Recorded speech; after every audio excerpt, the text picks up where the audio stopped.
हर हर महादेव। आप सुन रहे हैं वेंट अप चैनल द्वारा प्रसारित शिव पुराण कथा। संपूर्ण शिव पुराण को 7 संहिताओं तथा 11 खंडों में बांटा गया है, जिन्हें समय की तृप्ति से हमने कई भागों में विभक्त किया है। फिलहाल शिव पुराण भाग 14 में आप क्रमशः शिव पुराण रुद्र संहिता प्रथम खंड अध्याय 11 से अध्याय 12 तक का श्रवण करेंगे। बाकी कथा आप शिव पुराण भाग 15 में सुन पाएंगे। तो चलिए आरंभ करते हैं शिव पुराण रुद्र संहिता के 11वें अध्याय से। 11वां अध्याय शिव पूजन की विधि तथा फल प्राप्ति। ऋषि बोले, हे सूत जी, अब आप हम पर कृपा कर हमें ब्रह्मा जी व नारद के संवादों के अनुसार शिव पूजन की विधि बताइए, जिससे भगवान शिव प्रसन्न होते हैं। ब्राह्मण, क्षत्रिय, वैश्य और शुद्ध आदि चारों वर्णों को शिव पूजन किस प्रकार करना चाहिए, आपने व्यास जी के मुख से जो सुना हो कृपया हमें भी बताइए। महर्षियों के ये वचन सुनकर सूत जी ने ऋषियों द्वारा पूछे गए प्रश्नों का उत्तर देते हुए कहना आरंभ किया। सूत जी बोले, हे मुनीश्वर, जैसा आपने पूछा है वह बड़े रहस्य की बात है। मैंने इसे जैसा सुना है उसे मैं अपने बुद्धि के अनुसार आपको सुना रहा हूँ। पूर्व काल में व्यास जी ने सनंत कुमार जी से यही प्रश्न पूछा था। फिर उपमन्यु जी ने भी इसे सुना था और इसे भगवान श्री कृष्ण को सुनाया था। वही सब मैं अब ब्रह्मा नारद संवाद के रूप में आपको बता रहा हूँ। ब्रह्मा जी ने कहा, भगवान शिव की भक्ति सुखमय, निर्मल एवं सनातन रूप है तथा समस्त मनोवांछित फलों को देने वाली है। यह दरिद्रता, रोग, दुख तथा शत्रु द्वारा दी गई पीड़ा का नाश करने वाली है। जब तक मनुष्य भगवान शिव का पूजन नहीं करता और उनकी शरण में नहीं जाता, तब तक ही उसे दरिद्रता, दुख, रोग और शत्रु जनित पीड़ा, ये चारों प्रकार के पाप दुखी करते हैं। भगवान शिव की पूजा करते ही ये दुख समाप्त हो जाते हैं और अच्छे सुखों की प्राप्ति होती है। वह सभी भोगों को प्राप्त कर अंत में मोक्ष प्राप्त करता है। शिवजी का पूजन करने वालों को धन, संतान और सुख की प्राप्ति होती है। ब्राह्मण, क्षत्रिय, वैश्य और शूद्रों को सभी कामनाओं तथा प्रयोजनों की सिद्धि के लिए विधि अनुसार पूजा उपासना करनी चाहिए। ब्रह्म मुहूर्त में उठकर गुरु तथा शिव का स्मरण करके तीर्थों का चिंतन एवं भगवान विष्णु का ध्यान करें। फिर मेरा स्मरण चिंतन करके स्तोत्र पाठ पूर्वक शंकर जी का विधि पूर्वक नाम ले। तत्पश्चात उठकर शौच क्रिया करने के लिए दक्षिण दिशा में जाए तथा मलमूत्र त्याग करे। ब्राह्मण गुदा की शुद्धि के लिए उसमें 5 बार शुद्ध मिट्टी का लेप करे और धोए। क्षत्रिय 4 बार, वैश्य 3 बार और शूद्र 2 बार यही कर्म करे। तत्पश्चात बाएं हाथ से 10 बार और दोनों हाथों में 7 बार मिट्टी लगाकर धोए। प्रत्येक पैर में 3-3 बार मिट्टी लगाएं। स्त्रियों को भी इसी प्रकार कर्म करते हुए शुद्ध मिट्टी से हाथ पैर धोने चाहिए। ब्राह्मण को 12 अंगुल क्षत्रिय को 11, वैश्य को 10 और शूद्र को 9 अंगुल की दातुन करनी चाहिए। षष्ठी अमावस्या, नौमी व्रत के दिन सूर्यास्त के समय, रविवार और श्राद्ध के दिन दातुन न करे। दातुन के पश्चात जलाशय में जाकर स्नान करे तथा विशेष देश काल आने पर मंत्रोच्चारण पूर्वक स्नान करे। फिर एकांत स्थान पर बैठकर विधि पूर्वक संध्या करे तथा इसके उपरांत विधि विधान से शिव पूजन का कार्य आरंभ करे। तदुपरांत मन को स्थित करके पूजा गृह में प्रवेश करे तथा आसन पर बैठे। सर्वप्रथम गणेश जी का पूजन करे, उसके उपरांत शिव जी की स्थापना करे। 3 बार आचमन कर 3 प्राणायाम करते समय त्रिनेत्रधारी शिव का ध्यान करे। महादेव जी के 5 मुख 10 भुजाएं और जिनकी स्फटिक के समान उज्जवल कांति है, सब प्रकार के आभूषण उनके श्री अंगों को विभूषित करते हैं। वे बागंबर बांधे हुए हैं। फिर प्रणव मंत्र अर्थात ओंकार से शिव जी की पूजा आरंभ करें। पाद्य अर्घ्य और आचमन के लिए पात्रों को तैयार करें। 9 कलश स्थापित करें तथा उन्हें कुशाओं से ढककर रखें। तत्पश्चात सभी कलशों में शीतल जल डालें। खस और चंदन को पाद मात्र में रखें। चमेली के फूल, शीतल चीनी, कपूर, बर की जड़ तथा तमाल का चूर्ण बना ले और आचमनीय के पात्र में डाले। इलायची और चंदन को तो सभी पात्रों में डाले। देवाधिदेव महादेव जी के सामने नंदीश्वर का पूजन करे। गंध, धूप तथा दीपों द्वारा भगवान शिव की आराधना आरंभ करे। संजोजातं परमधामी मंत्र से शिव जी का आवाहन करे। ओम वामदेवाय नमः मंत्र द्वारा भगवान महेश्वर को आसन पर स्थापित करे। फिर ईशान सर्व विद्या नाम मंत्र से आराध्य देव का पूजन करे। पाद और आचमनीय अर्पित कर अर्घ्य दे। तत्पश्चात गंध और चंदन मिले हुए जल से भगवान शिव को विधि पूर्वक स्नान कराए। तत्पश्चात पंचामृत से भगवान शिव को स्नान कराए।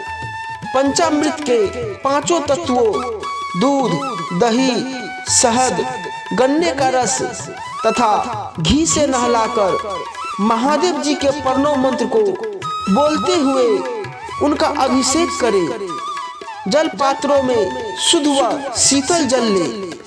सर्वप्रथम महादेव जी के लिंग पर कुश, अपामार्ग, कपूर, चमेली, चंपा, गुलाब, सफेद कनेर, बेला, कमल और उत्पल पुष्पों एवं चंदन को चढ़ाकर पूजा करे। उन पर अनवरत जल की धारा गिरने की भी व्यवस्था करे। जल से भरे पात्रों से महेश्वर को नहलाए। मंत्रों से भी पूजा करनी चाहिए। ऐसी पूजा समस्त अभिष्ट फलों को देने वाली है। पवमान मंत्र, रुद्र मंत्र, नील रुद्र मंत्र, पुरुष सूक्त, श्री सूक्त, अर्थवर शीर्ष मंत्र, शांति मंत्र, भारुंड मंत्र, स्थिर शाम, मृत्युंजय मंत्र एवं पंचाक्षर मंत्रों से पूजन करे। शिवलिंग पर 1 सहस्त्र या 100 जल धाराएं गिरने की व्यवस्था करे। स्फटिक के समान निर्मल, अविनाशी, सर्वलोकमय परम देव जो आरंभ और अंत से हीन तथा रोगियों के औषधि के समान है, जिन्हें शिव के नाम से पहचाना जाता है एवं जो शिवलिंग के रूप में विख्यात है, उन भगवान शिव के मस्तक पर धूप, दीप, नैवेद्य और तांबुल आदि मंत्रों द्वारा अर्पित करे। अर्घ्य देकर भगवान शिव के चरणों में फूल अर्पित करे। फिर महेश्वर को प्रणाम कर आत्मा से शिव जी की आराधना करे। और प्रार्थना करते समय हाथ में फूल ले। भगवान शिव से क्षमा याचना करते हुए कहे, हे कल्याणकारी शिव, मैंने अनजाने में अथवा जानबूझकर जो जप तप पूजा आदि सत्कर्म किए हो, आपकी कृपा से वे सफल हो। हर्षित मन से शिव जी को फूल अर्पित करे, स्वस्ति वाचन कर अनेक आशीर्वाद ग्रहण करे। भगवान शिव से प्रार्थना करे कि प्रत्येक जन्म में मेरी शिव में भक्ति हो तथा शिव ही मेरे शरणदाता हो। इस प्रकार परम भक्ति से उनका पूजन करे।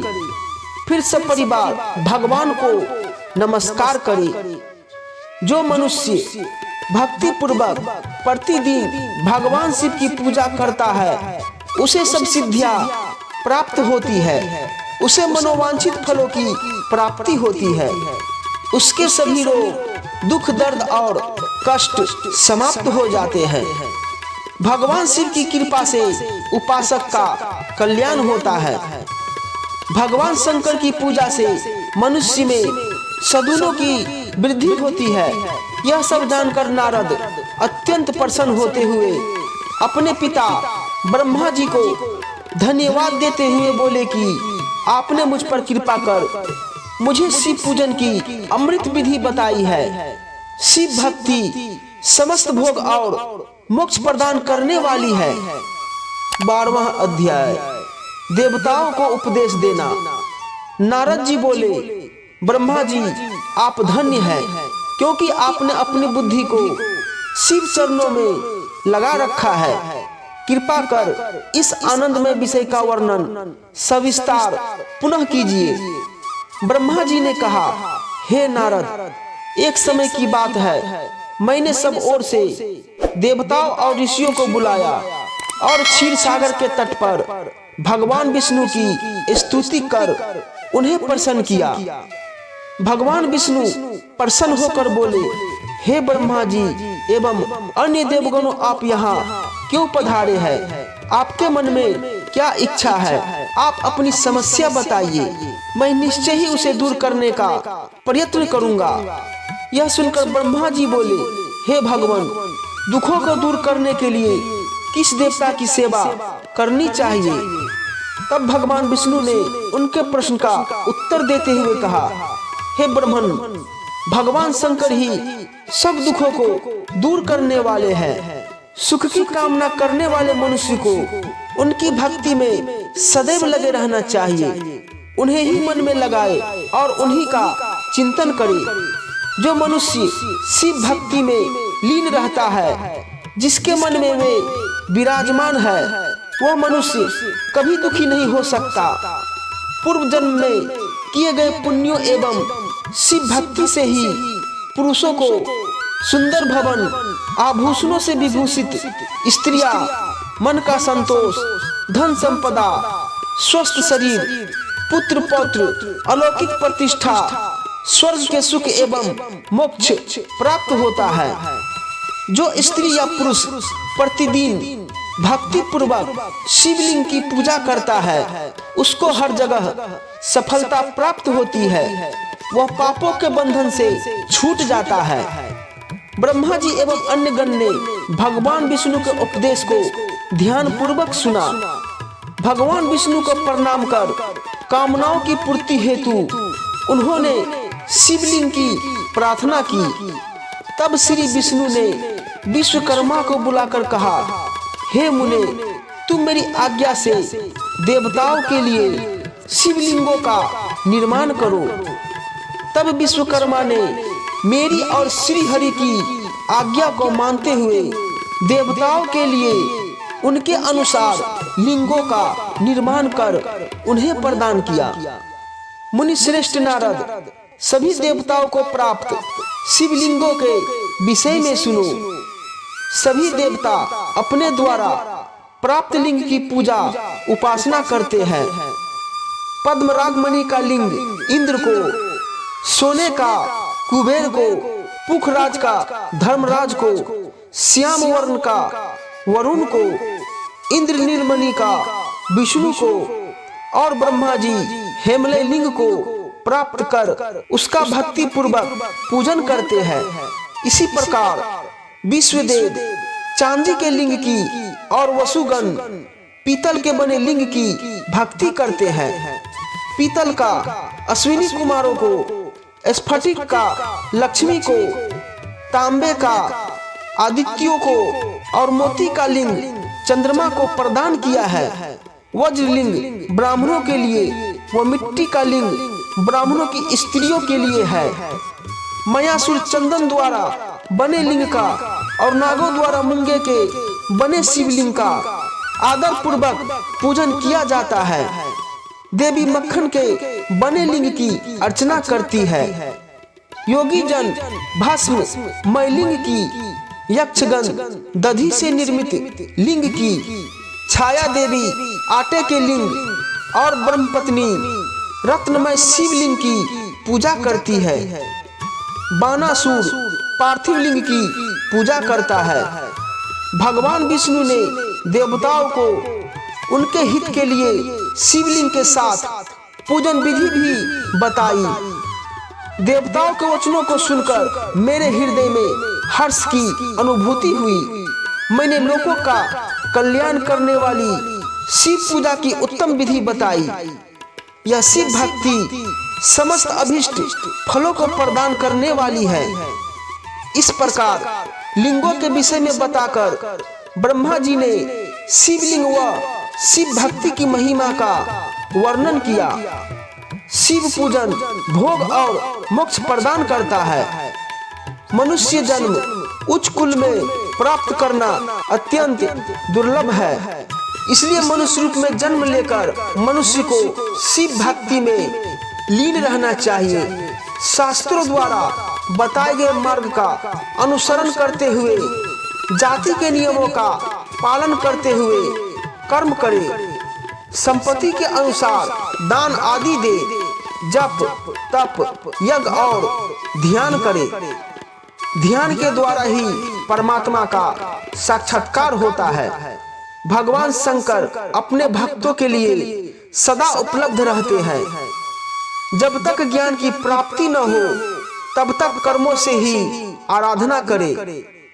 इस संसार में जो वस्तु सत असत रूप में दिखती है अथवा सुनाई देती है वह परब्रह्मा शिव रूप है। तत्व ज्ञान न होने तक देव की मूर्ति का पूजन करे। अपनी जाति के लिए अपनाए गए कर्म का प्रयत्न पूर्वक पालन करे। आराध्य देव का पूजन श्रद्धा पूर्वक करे, क्योंकि पूजन और दान से ही हमारी सभी विघ्न व बाधाएं दूर होती है। जिस प्रकार मैले कपड़े पर रंग अच्छे से नहीं चढ़ता, परंतु साफ कपड़े पर अच्छी तरह से रंग चढ़ता है, उसी प्रकार देवताओं की पूजा अर्चना से मनुष्य का शरीर पूर्णतया निर्मल हो जाता है। उस पर ज्ञान का रंग चढ़ता है और वह भेदभाव आदि बंधनों से छूट जाता है। बंधनों से छूटने पर उसके सभी दुख दर्द समाप्त हो जाते हैं और मोह माया से युक्त मनुष्य शिव पद प्राप्त कर लेता है। मनुष्य जब तक गृहस्थ आश्रम में रहे तब तक सभी देवताओं में श्रेष्ठ भगवान शंकर की मूर्ति का प्रेम पूर्वक पूजन करे। भगवान शंकर ही सभी देवों के मूल है। उनकी पूजा से बढ़कर कुछ भी नहीं है। जिस प्रकार वृक्ष की जड़ में पानी से सींचने पर जड़ एवं शाखाएं सभी तृप्त हो जाती है, उसी प्रकार भगवान शिव की भक्ति है। अतः मनोवांछित फलों की प्राप्ति के लिए शिव जी की पूजा करनी चाहिए। अभिष्ट फलों की प्राप्ति तथा सिद्धि के लिए समस्त प्राणियों को सदैव लोक कल्याणकारी भगवान शिव का पूजन करना चाहिए। इस प्रकार रुद्र संहिता खंड के साथ शिव पुराण संपूर्ण हुआ। आगे शिव पुराण भाग 15 में शेष कथा का श्रवण करेंगे। हर हर महादेव।